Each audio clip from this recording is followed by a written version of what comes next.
संस्था की संस्थापिका डॉक्टर सुमन मोहनी जी को बहुत बहुत शुभकामनाएं देता हूं, बधाई देता हूं। आज का एक कार्यक्रम सुबह से चल रहा है, अनवरत चल रहा है। अभी भी कुछ रचनाकार बाकी है जहां तक मेरा ध्यान है, तो मुझे निकलना है, भी काफी टाइम लगेगा, इसलिए मैं क्षमा चाहता हूं।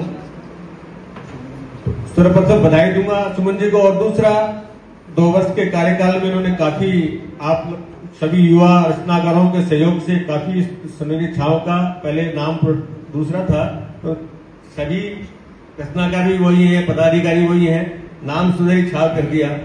तो सभी की मेहनत से इस संस्था ने काफी अपना नाम साहित्य जगत में ऊंचा उठाया है।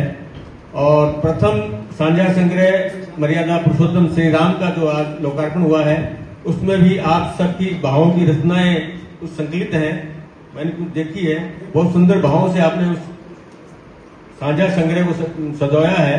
इसके लिए आप सभी रचनाकारों को भी तहे दिल से बहुत बधाई, शुभकामनाएं देता हूं। विशेषकर मैंने पिछले वार्षिक उत्सव में देखा था, इस बार भी देखा है कि आज की जो वर्तमान में हवा चल रही है और जहां की युवा पीढ़ी एक पाश्चात्य संस्कृति की ओर जा रही है, हमारी संस्कृति परंपराओं से विमुख होती जा रही है। लेकिन बड़ी सुखद बात है कि यहाँ सुनहरी छाव में बहुत कम उम्र के 18-16 साल से लेकर 17 साल तक के रचनाकार हैं, और विशेषकर युवा पीढ़ी वाले रचनाकारों की संस्कारित रचनाएं सुनने को मिली। बड़ा मन हर्षित होता है कि आज भी उनमें इतने संस्कार हैं और इतनी बढ़िया रचनाएं वो यहाँ काव्य पाठ करते हैं, बड़ा अच्छा लगा। परंतु कई जगह देखते हैं तो युवा तो कहीं हमारी परंपराओं से इतने विमुख हो गए हैं, उन्हें पता ही नहीं है हमारे संस्कार क्या है, हमारी परंपराएं क्या है। और तालियां। परंतु ये संस्था कहीं या परिवार कहिए, परिवार का मुखिया अगर संस्कारवान हो और बंदार हो तो परिवार उसी के अनुरूप चलता है, और उस परिवार से हम भी जुड़ने का प्रयास करते हैं। आप भी देखेंगे तो आप भी जुड़ने का प्रयास करेंगे। तो ये सबका श्रेय सुमन जी को जाता है कि उन्होंने ऐसे परिवार में ऐसे सदस्यों को शामिल किया जिन्होंने ये परिवार बनकर एक भारतीय संस्कृति, सभ्यता, साहित्य का एक बड़ा विशेष परचम लहरा रहे हैं, और उनमें सबका सहयोग के साथ आज की युवा पीढ़ी भी उसमें बड़ा सहयोग कर रही है। ये सभी युवा साथी इतना मेहनत करते हैं, इतना सुबह से शाम तक कार्य कर रहे हैं, और उनको ये प्रेरणा मिलती है कि हम कैसे कहीं या परिवार कहिए, परिवार का मुखिया अगर संस्कारवान हो और बंदार हो तो परिवार उसी के अनुरूप चलता है, और उस परिवार से हम भी जुड़ने का प्रयास करते हैं। आप भी देखेंगे तो आप भी जुड़ने का प्रयास करेंगे। तो ये सबका श्रेय सुमन जी को जाता है कि उन्होंने ऐसे परिवार में ऐसे सदस्यों को शामिल किया जिन्होंने ये परिवार बनकर एक भारतीय संस्कृति, सभ्यता, साहित्य का एक बड़ा विशेष परचम लहरा रहे हैं, और उनमें सबका सहयोग के साथ आज की युवा पीढ़ी भी उसमें बड़ा सहयोग कर रही है।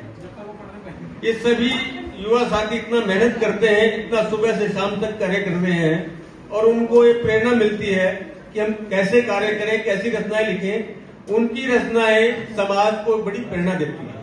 साहित्यकार क्या है? साहित्यकार वही है जो अपनी लेखनी से और समाज को नई चेतना जागृत करे, समाज में क्या कुरीतियां हो रही है उनको विरोध करे, और समाज को क्या आवश्यकता है, क्या सुधार की आवश्यकता है, उससे समाज को अपनी रचनाओं के माध्यम से जागृत करे, और ये जरूरी है। तो इसलिए ये सब धन्यवाद। लोगों ने फूल अर्पित किया दादा, दीदी ने पूरा गुलदस्ता दिया है। हाँ सही है, और मैं अच्छा हुआ गमले के साथ में गीतांजलि जी को धन्यवाद देता हूँ कि इन्होंने मेरा संपर्क हुआ, इनके माध्यम से मैं भी इतने साहित्य जुड़ा।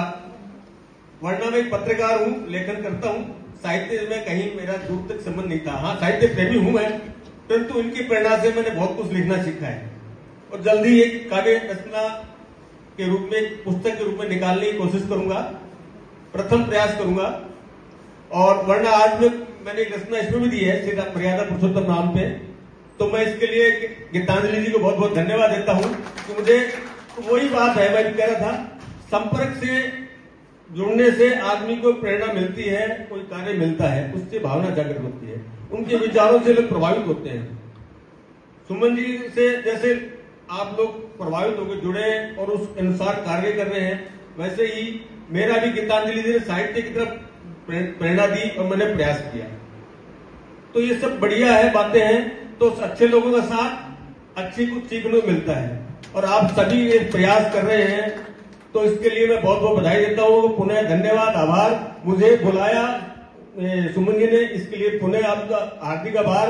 और आप सभी सुबह से बैठे हैं, इतनी समय हो गया है, आपने मुझे लास्ट में झेला, अध्यक्ष को झेलना बहुत बड़ी बात है, मुझे झेला, इसके लिए आपका पुनः दिल से आभार, धन्यवाद।